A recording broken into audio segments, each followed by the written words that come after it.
motion has been made to give the superintendent a 3-year extension to his contract and has been properly seconded. All in favor, say aye. Let's call the roll. Mr. Ford? No. Mr. May? Yes. No. Ms. Williams? Yes. Ms. Edwards? No. Mr. Giattino? Ms. Wine? Yes. Mr. Belcher? No. Mr. Maddox? No. Motion is not passed.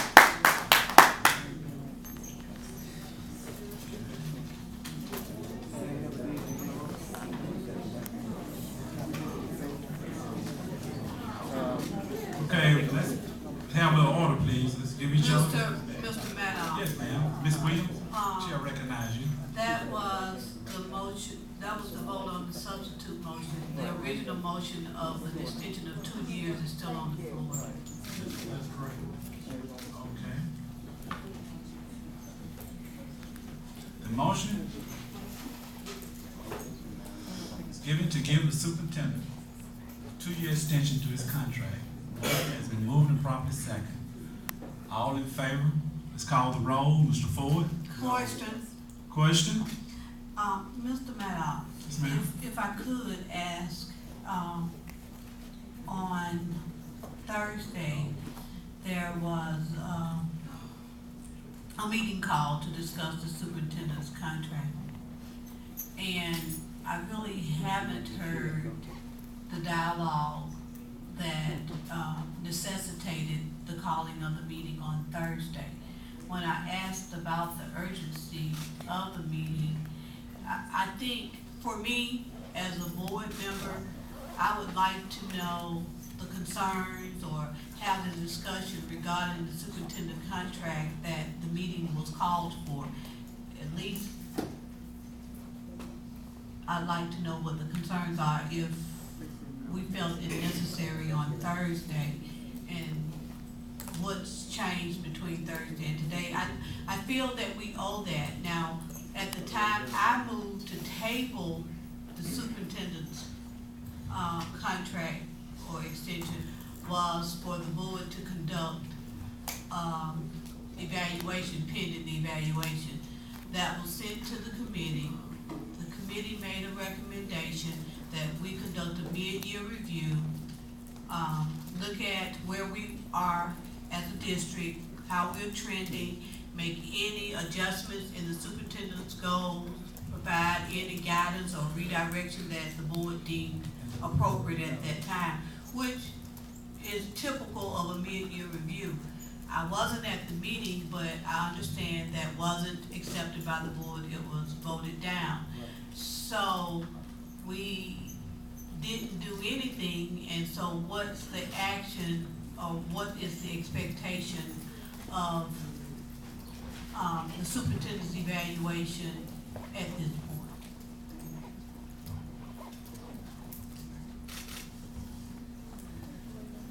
The motion is on the floor. That's the question. Superintendent, from the beginning, he wanted us to go ahead and vote on giving him an extension. I guess I'd like to know. Ms. Williams, Okay. he asked me if I would do it, and we had planned to do that, and you came up with the idea that we need to go ahead and do the evaluation and so forth. And I don't believe he was pleased with that, because he wanted us to go ahead and give him an extension. So, are you saying that the board chose not to do the mid-year review because the superintendent did not agree or approve of that? Well, we stated and voted that we was going to do a mid-year review. And we reached that deadline, and we didn't come to no kind of conclusion. This is why we called the meeting. I don't think that's what the record states. May I, Mr. Mayor? Mr. Ford. Ms. Williams, and I can only speak for a minute. I did not think that it was fair to Dr. Witherspoon that we would do an evaluation on him now and then turn around in August and do another another evaluation, that would be 2 evaluations done, Dr. Willis. That was my take of it, and that was the reason why I would just send it back to the committee. If we were going to do an evaluation on Dr. Witherspoon, and there had been great discussion about some about students' performance being tied to Dr. Witherspoon's evaluation. Some wanted it, some didn't. So testing would take place, and we would get that particular information back, and then we would be able to do that evaluation in August, from my understanding. That's what I understood. Mr. Ford, I think you were at the meeting when we discussed the purpose of the mid-year review. A mid-year review is not an evaluation. That's the time you look at what goals you have established. Are those still realistic? Do you need to make any adjustments? You provide guidance if the person isn't meeting those goals or trending toward achieving those. Do you need to make any adjustments in those, or do you need to adjust the goals or redirect the employee? Now, at the time we discussed, we wanted to add the student achievement portion, and that's what we felt the mid-year review was the appropriate time to make those adjustments in the superintendent goals for the end of year evaluation. The reason August was selected as the time was because we wouldn't have any data to review until August. It was never the expectation or the goal of the committee, never recommended 2 evaluations. It was only for mid-year review. And so if the board, unless, and this was a statement that we made, or I made earlier, and I'll speak for myself, was that if the board wants to evaluate the superintendent on any aspect, any criteria, any qualifications, that need to be established up front.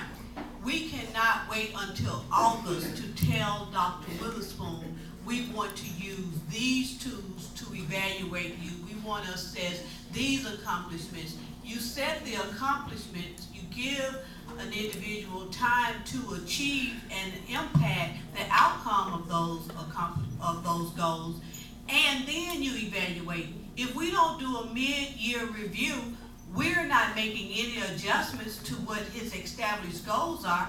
In August, we're just evaluating what we already have. So if the board's intent is to use other tools or resources or qualifications that it wants to measure, if you don't make that adjustment, you can't introduce it at the conclusion of the year when you make the evaluation.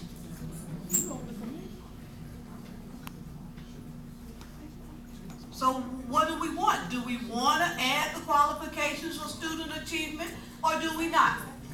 About the evaluation. That's when you do it at the mid-year review. That was the recommendation of the committee that the board voted down. We never made a recommendation for 2 evaluations in a year. Well, Ms. Evans, go ahead.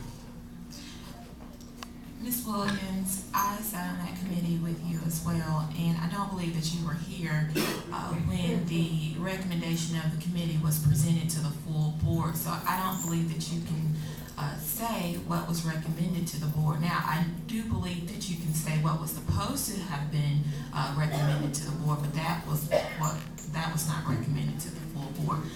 I do believe that at this point, there is no point in talking about a mid-year review. I believe that there are other pressing items that are set before this board that we do need to discuss. If you originally started off by saying that we needed to discuss the superintendent's contract, what was so pressing on Friday, I don't believe it was Thursday's meeting. So if the question is what was so pressing on Friday, I would like to discuss that. I have not met with Dr. Witherspoon about his contract, so I would like to have that conversation. Okay, in response to your statement, I was not here. You, Mr. Giantina, and I served on the committee. In the minutes, the recorded minutes from the meeting minutes on page 5, item number 9, committee reports, it states, Mr. Giantina, and it's some conversation, he stated that this is a mid-term review and that the committee will continue to review and expand based on recommendations. Now, that's what's recorded. Now, Mr. Giantina was the person I asked to make them because I wasn't able to be here, as you stated. And Mr. Maddox called me and informed me that the committee, the board, did not support the recommendation, and it was sending it back to the committee, and I asked him what did he want, what was the charge to the committee? Because if you're giving us, sending it back to the committee, I was asking what the charge was. Now, Mr. Giantina, he's present, and if it was something different, can you speak to that, Mr. Giantina? I believe that the records are clear.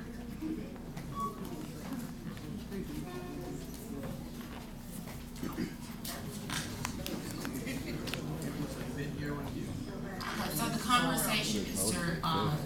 Chair, is the fact that we need to discuss the superintendent's contract. Okay, I believe that the mid-year review is pointless at this time, and I believe that that's just a method for distraction. So if we are going to talk about the contract, let's talk about the contract. Is there any further discussion? Madam Counselor? Yes, sir.